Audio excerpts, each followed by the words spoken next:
كلام له عليه السلام. وقد سأله ذعلب اليماني: هل رأيت ربك يا أمير المؤمنين؟ فقال عليه السلام: أفأعبد ما لا أرى؟ فقال: وكيف تراه؟ فقال عليه السلام: ويلك يا ذعلب،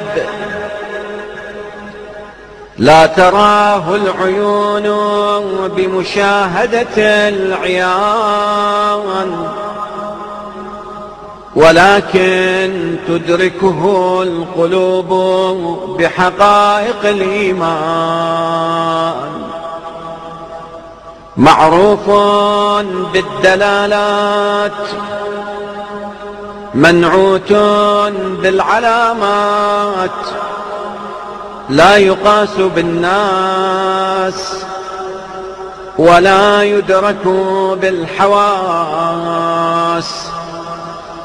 يا ذعلب، إن ربي قريب من الأشياء غير ملامس، بعيد منها غير مباين، متكلم لا بروي، ظاهر لا بتأويل مباشرة، متجل لا باستهلال رؤيا، بائن لا بمسافة، قريب لا بمدانات، مريد لا بهمة، صانع لا بجارحة، درواك لا بخديعة، لطيف لا يوصف بالخفاء، كبير لا يوصف بالجفاء، عظيم العظمة لا يوصف بالعظام، جليل الجلالة لا يوصف بالغلظ، سميع لا يوصف بآلام، بصير لا يوصف بالحاسة، رحيم لا يوصف بالرقة، قبل كل شيء فلا يقال شيء قبله، وبعد كل شيء فلا يقال له بعده.